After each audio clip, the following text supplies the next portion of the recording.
Welcome to the Route Consultant weekly webinar for the waste industry. My name is Josh Gregory. I am Vice President of Education here at Route Consultant. And all my goal is to help all of you understand these new opportunities.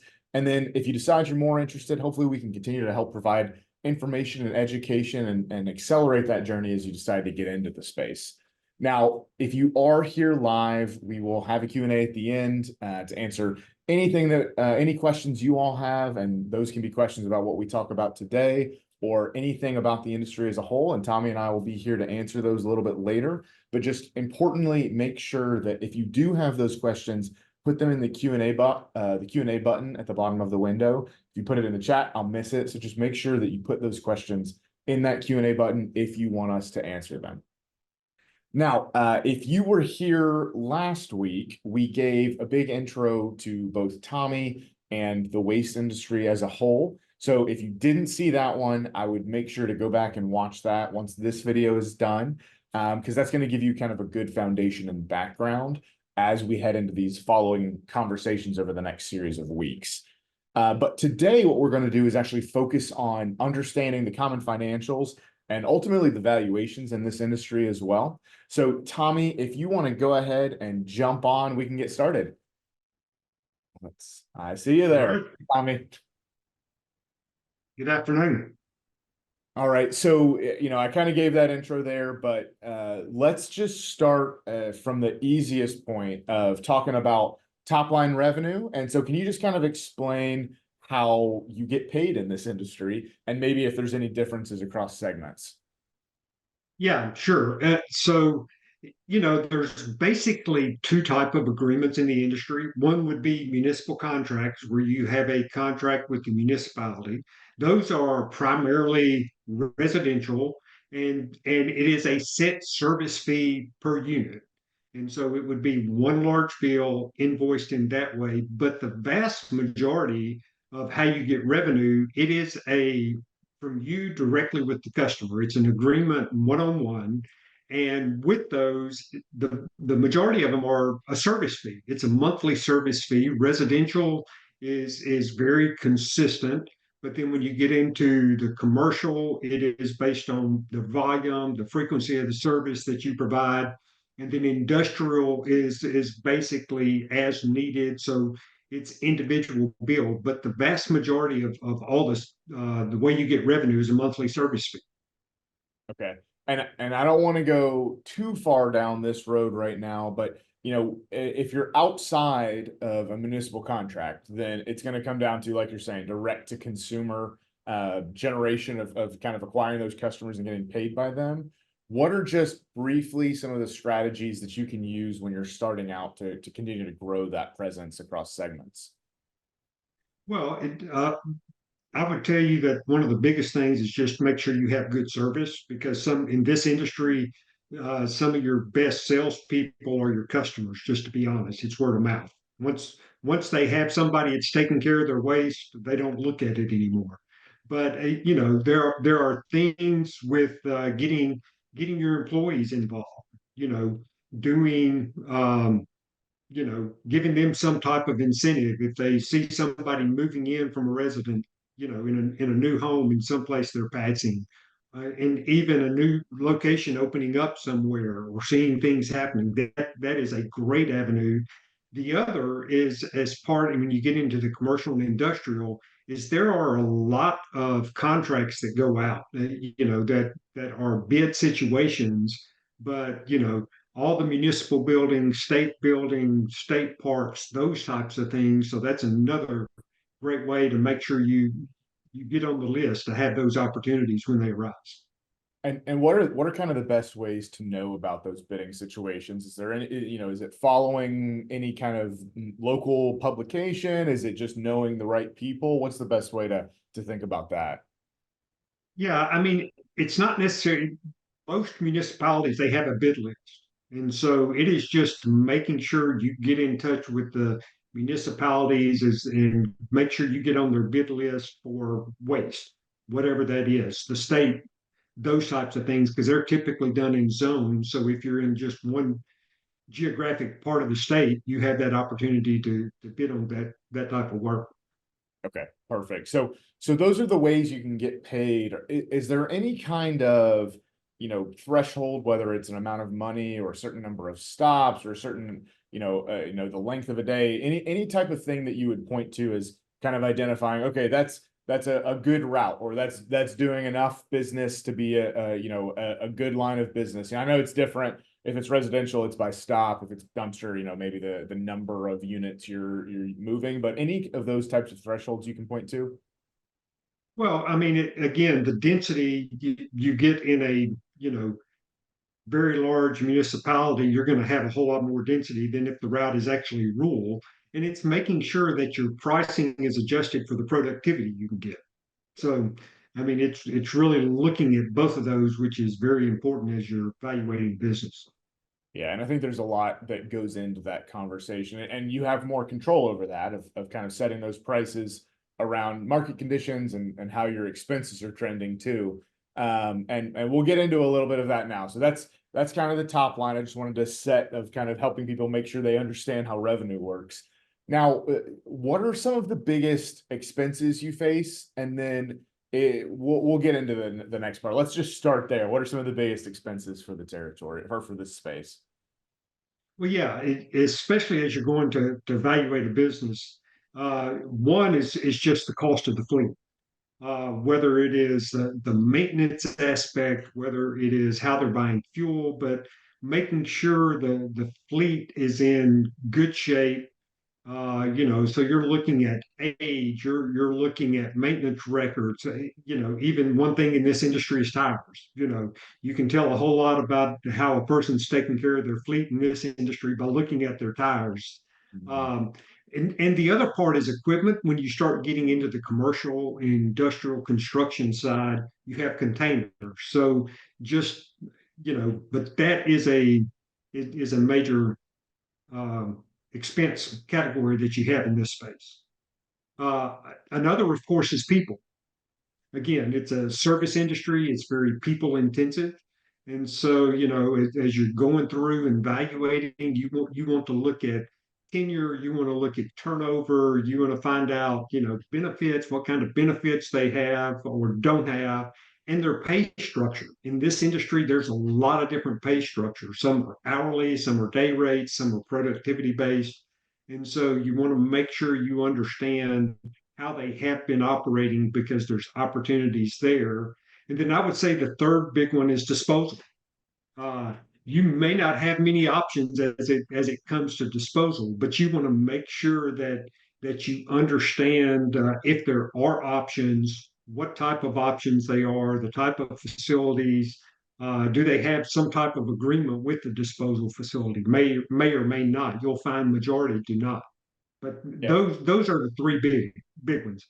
And Your equipment, your people, and your and disposal costs. yeah, and we'll come back to people and trucks in just a second, but can you explain a little bit more of the different ways disposal can happen? Because I think, if you're used to any kind of logistics industry, you at least are familiar with people and trucks, but disposal is a whole different animal. So at least could you just kind of touch through, the different places you may be disposing and how those costs can come up?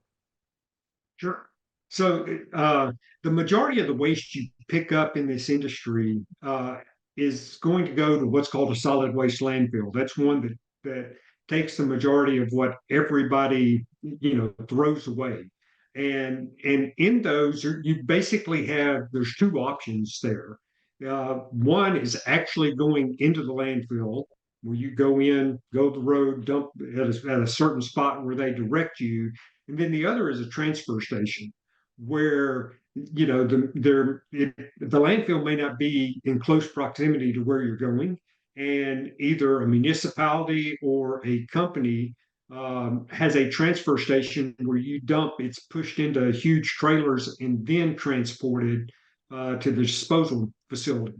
In those two scenarios, of course, the transfer station is going to be more expensive. It's because you typically pay per ton, and because you've got the labor and transportation. And then there is another type of landfill, which is referred to as a C&D landfill, which is basically construction. Those are you may have more options, but you have to be very careful what you put into there. And, you can't put any municipal or solid waste into those facilities at all. Yeah, and I think that is really critical. Understanding your options there, understanding the costs associated with each of them is going. So when you're looking at one of these businesses, like Tommy said, you're going to want to make sure you understand the way they're currently doing it. But the more familiar you are with your different options, the more you can make the right decision on what's the best for your business. Because a lot of people may not even understand that there are options. So part of this is just understanding what kind of choices you can make and knowing what the best one is for your business. Now, yeah, so you mentioned kind of on the truck side, in this space, do you typically find people are often buying really new trucks, and when you see fleet, they're all new, or do you see people that run these trucks for a really long time and you got a bunch of old trucks? What are you seeing in a lot of fleets?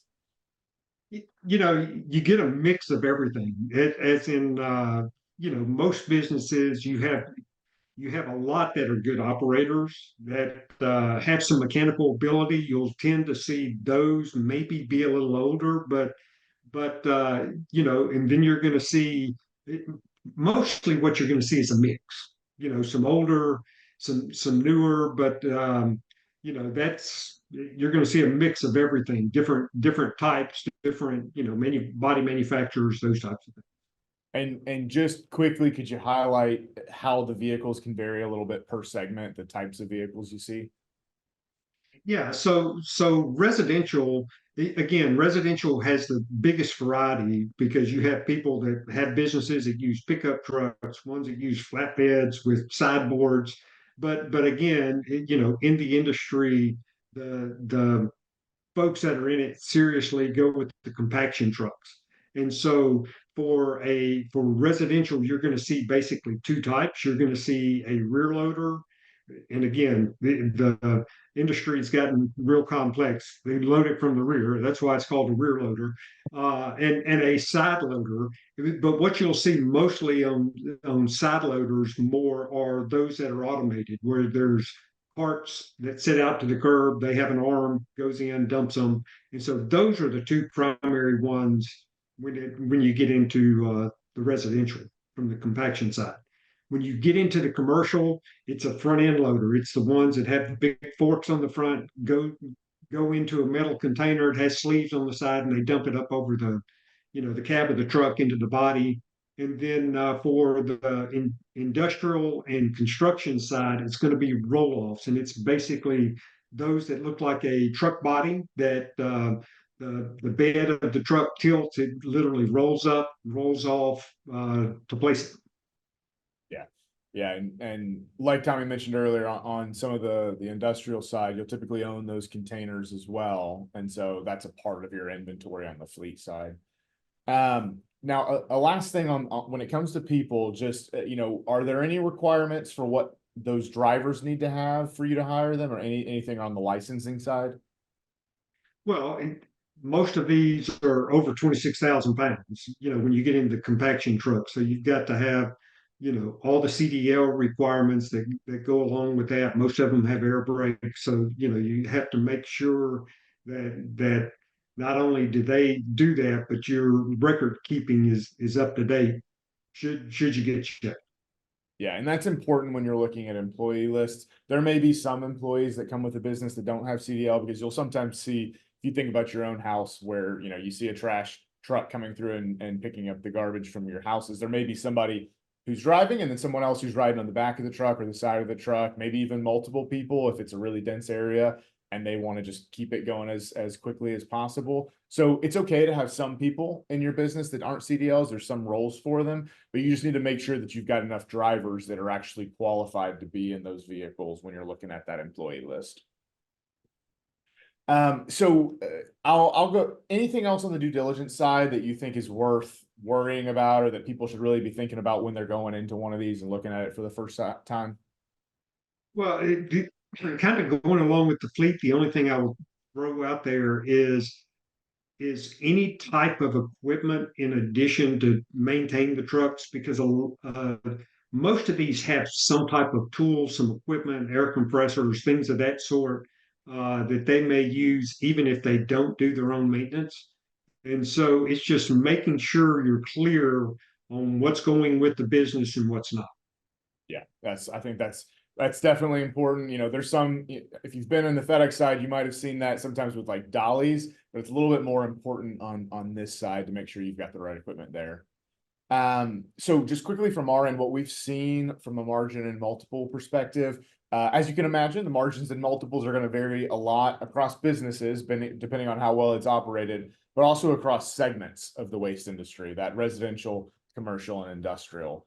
So for residential routes, we're typically seeing about 25% as an average margin.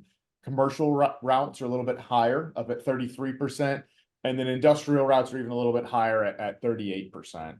Now, as a whole, we see a wider range because, like I said, there's some operational differences across businesses. So we've seen basically a range between about 15% and 40%, where typically residentials are going to be on the lower end of that spectrum and industrial on the higher end.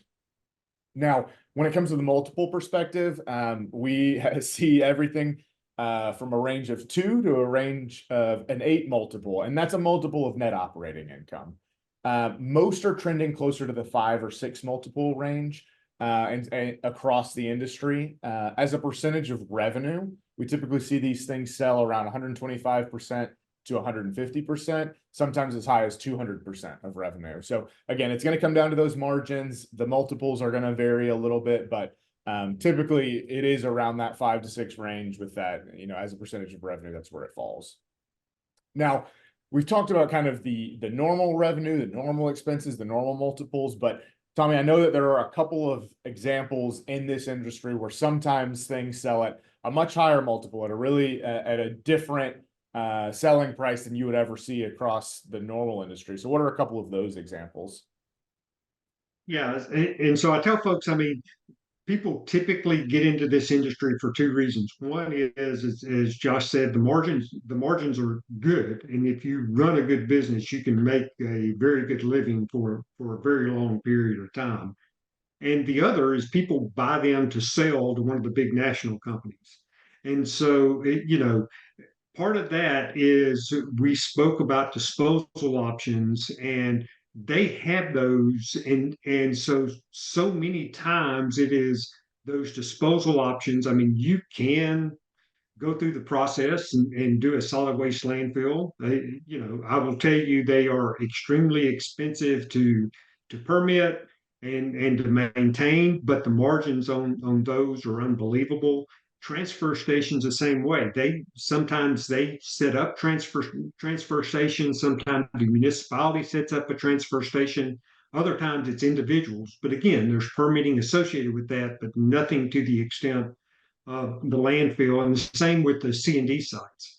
And so many of the large national players in this field, the multiples of when they go to buy a company uh, increases significantly when it's something that can feed one of their landfills. I mean, they will pay huge multiples if it's something that involves a landfill, or even if it just feeds the landfill to help get the volumes because the startup cost is so high. Yeah, they have such high margins on their landfills that it is worth it to them to pay insane amounts of money just to get more volume into their landfill, which is a crazy thing to kind of understand and internalize, but it is reality. There's a lot of examples of it. So that is a bigger conversation for another day that we can go through, but I wanted to make sure people kind of understand the averages, and then also what some of the crazy things that can happen, and also just the things that you can build towards as you're getting into the space and what your opportunities may be in the future. Because it's not just that you have to become one of the biggest companies in the country to reach a side that's attractive for those large players to absorb. You just basically have to grow to a medium-sized company, and you can start to attract attention from those large players. So that's the main things that I wanted to cover today, and make sure that we got through. I've got a couple of things that I'm going to cover. So if anyone does have any questions, you can type them in. In the meantime, I'm just going to go through, if you're thinking about this space and you're trying to continue to learn more, what the next steps will be. Obviously, the easiest and simplest is that we're going to be here, Tommy and I, every week on Tuesdays or on Thursdays, if I can remember what day of the week it is, at 2 p.m. Central. So this is going to remain the time slot, and this is going to remain the place where you can come and interact with us on a weekly basis. We're also going to have a Waste 101 that I believe is already live, or if it's not, will be soon for you to kind of get a crash course there. And then the next step will be a digital summit. And the goal of that summit is really for you to help to identify if this is the right industry for you. That's kind of the explicit goal there, is that coming out of one of those digital summits, you've learned enough to feel like you can proceed with confidence into the industry.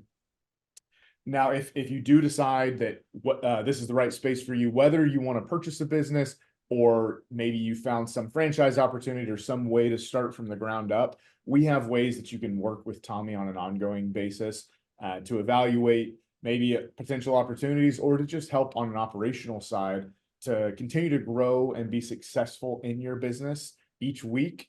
So if any of those are opportunities or if any of those are questions you have, reach out to our team at info@routeconsultant.com and we can help. Now, we did just have a question come in. So, Tommy, can you talk a little bit about the insurance side? Are they difficult to insure? Is there anything you need there? Well, from an insurance perspective, it's not like the FedEx space where FedEx provides the insurance. I mean, you've got to have general liability, you've got to have auto liability and workman's comp. I mean, that's there. It is not necessarily difficult, but it can be very costly. And so, we're working with some vendors to be able to give you guys some options that understand the business. And even there, anything with the insurance, it's also evaluating the space. I will tell you one thing that is a little different as you go to acquire.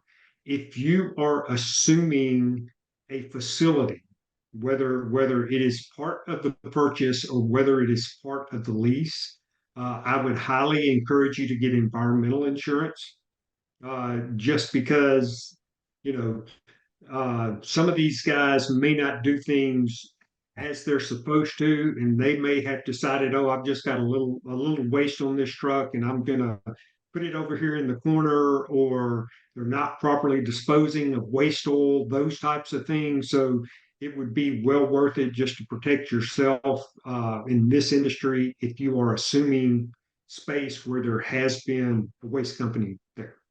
Yeah, that's a great call out. Yeah. Those are the types of things that ideally you'd find out before you take over, but you never know. And so, and that's what insurance is for, is to protect you from what you don't know is coming.